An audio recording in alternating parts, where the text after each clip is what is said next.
السلام عليكم ورحمة الله. الحمد لله رب العالمين والصلاة والسلام على أشرف المرسلين وعلى آله وصحبه وسلم. ജലങ്ങളിൽ ഏറ്റവും നല്ല ജലം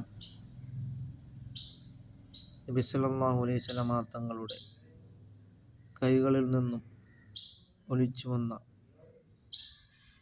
വിരലിൽ നിന്നും ഒലിച്ചു വന്നതായ ജലമാണ്. ഒരിക്കൽ സ്വഹാബാക്കൾക്കും ഒന്നും വുളൂ ചെയ്യുവാൻ വെള്ളമില്ലാത്തതായ അവസ്ഥയിലായിരുന്നു. പുണ്യ നബി സല്ലല്ലാഹു അലൈഹി വസല്ലമ തങ്ങളുടെ അവിടുത്തെ വിരലുകളിൽ നിന്നും ഒലിച്ചു വന്നതായ ജലം ഉണ്ടായിരുന്നു.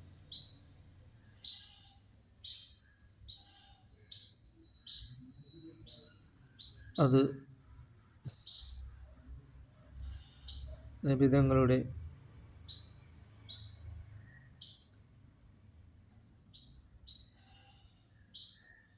കൈകളിൽ നിന്നും ഒലിച്ചു വന്നതായ ജലമായിരുന്നു.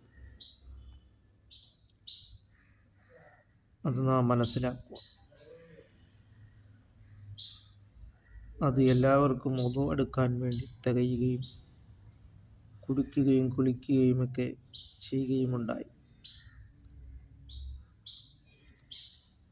അതുകൊണ്ട് നാം മഹബ്ബത്തു റസൂലില്ലാഹി സ്വല്ലല്ലാഹു അലൈഹി വസല്ലം പുണ്യ നബി സല്ലല്ലാഹു അലൈഹി വസല്ലം തങ്ങളെ നാം കൂടുതൽ മഹബ്ബത്ത് വെക്കുവാനും സ്നേഹിക്കുവാനും നാം ശ്രമിക്കും.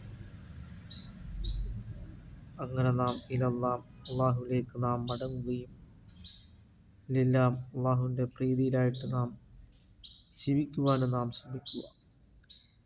നബി സല്ലല്ലാഹു അലൈഹി വസല്ലം തങ്ങളോടൊപ്പം നാളെ ജന്നാത്തുൽ ഫിർദൗസിൽ അല്ലാഹു തആല നമ്മളെ ഉൾപ്പെടുത്തുകയും ചെയ്യുമാറാകട്ടെ.